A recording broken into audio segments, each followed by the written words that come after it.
new chapter, motion. Students, in our day-to-day life, we observe a number of things. An aeroplane flying, an athlete running, a fish swimming, an insect is crawling, vehicles are moving on the road. We observe these number of things. What these things have in common? इन सब चीज़ों में common क्या है? इन सब चीज़ों में common ये है कि ये सब चीज़ें अपनी पोजीशन चेंज कर रही हैं, ये सब चीज़ें मूव कर रही हैं, means they are in motion. So what is motion? Motion is the phenomena in which an object changes its position over time. तो मोशन क्या है? मोशन वो फिनोमिना है जिसमें कोई ऑब्जेक्ट टाइम के साथ साथ अपनी पोजीशन चेंज करता है. जैसे कि एक कार है, पहले वो ए पॉइंट पे खड़ी थी, यहाँ पे ए पॉइंट पे, थोड़ी देर के बाद वो कार बी पॉइंट पे पहुंच गई. तो क्या हुआ? कार ने अपनी पोजीशन चेंज की. पहले वो ए पे थी, अब वो कहाँ है? बी पर. Means a car has changed its position. So what we can say? We can say that the car is in motion. So what is the motion? Motion is the phenomena in which an object changes its position over time. We can describe the motion in various terms like displacement, distance, velocity, acceleration, speed and time. We can observe motion by giving a reference point. Means if we have to observe motion, अगर हमने motion को observe करना है तो हमें एक reference point देना पड़ता है. जैसे अभी कार के एग्जांपल में मैंने दिया कि जो कार थी वो पहले ए पॉइंट पे थी. यहाँ पर ए पॉइंट क्या है? उसका रेफरेंस पॉइंट कि कार की पहली पोजीशन क्या थी. जो फर्स्ट पोजीशन होती है ऑब्जेक्ट की, उसे हम as a reference point use करते हैं. जो कार है वो पहले ए पॉइंट पर थी, अब कार कहाँ है? बी पॉइंट पर है.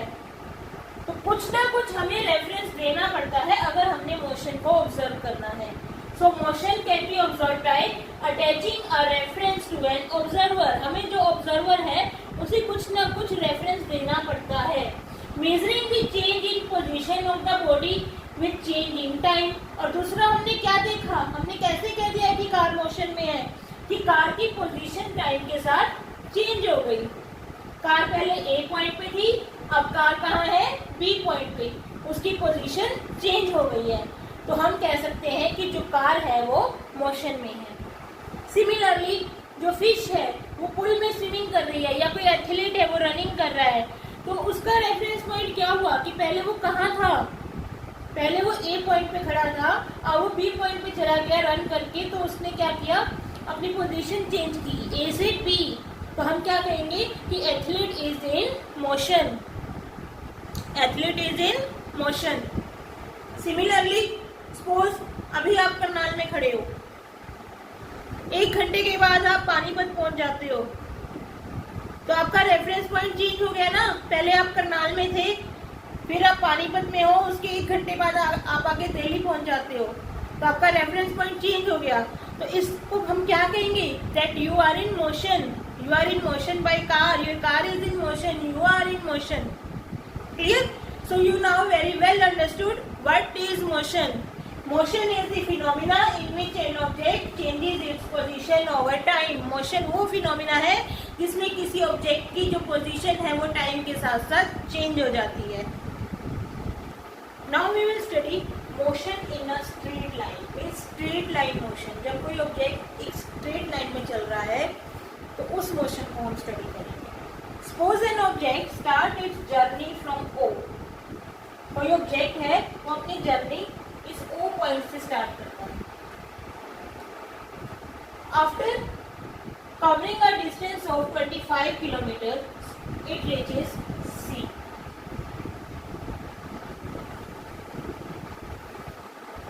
Then from C,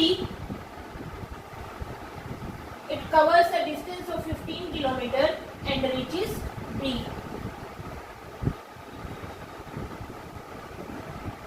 from B it covers a distance of 20 kilometer and it reaches A.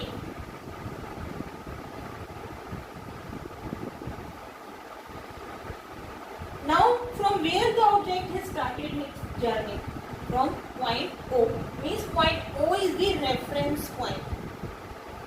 O क्या है? रेफरेंस पॉइंट है जहां से हम किसी ऑब्जेक्ट की जर्नी के बारे में बता रहे हैं कि वो अब कहाँ है, अब कहाँ है, अब कहाँ है और वो मोशन में है.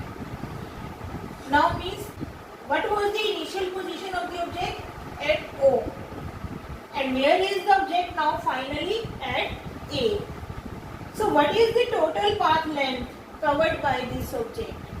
Total path length covered by this object is 25 kilometer plus 15 kilometer plus 20 kilometer.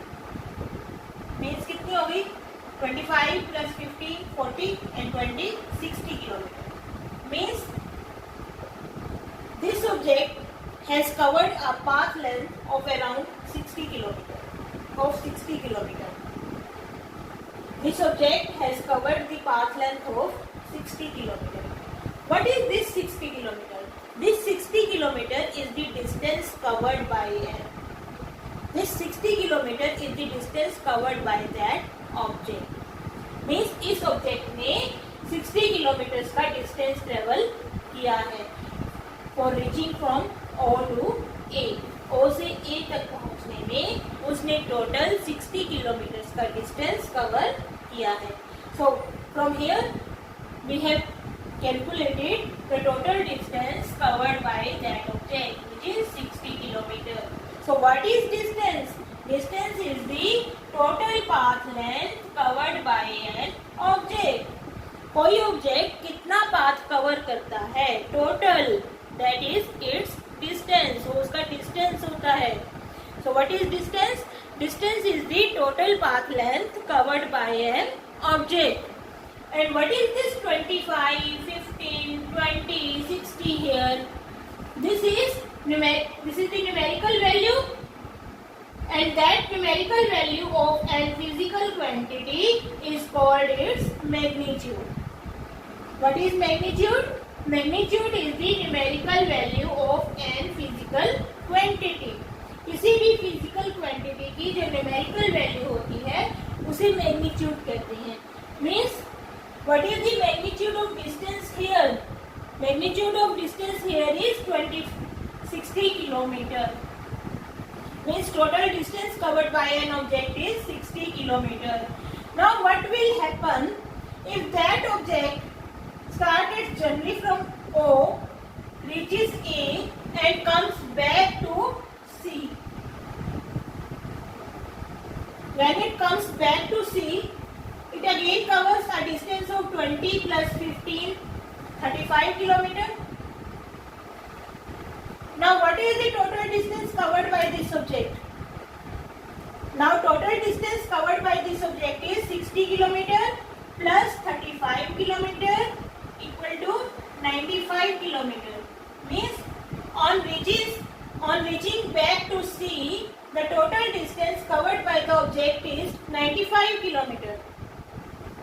But what is the difference between initial and final position?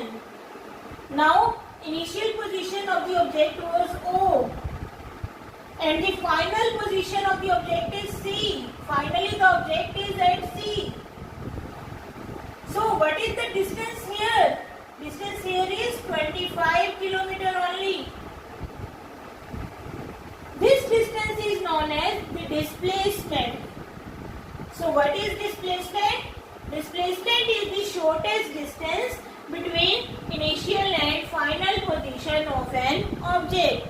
किसी भी ऑब्जेक्ट की इनिशियल और फाइनल पोजीशन के बीच में जो डिस्टेंस होता है, शॉर्टेस्ट डिस्टेंस होता है, उसे डिस्प्लेसमेंट कहते हैं.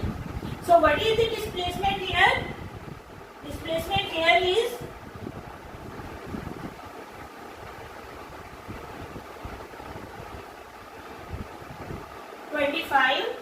kilometer. It is the difference between initial and final position of the object.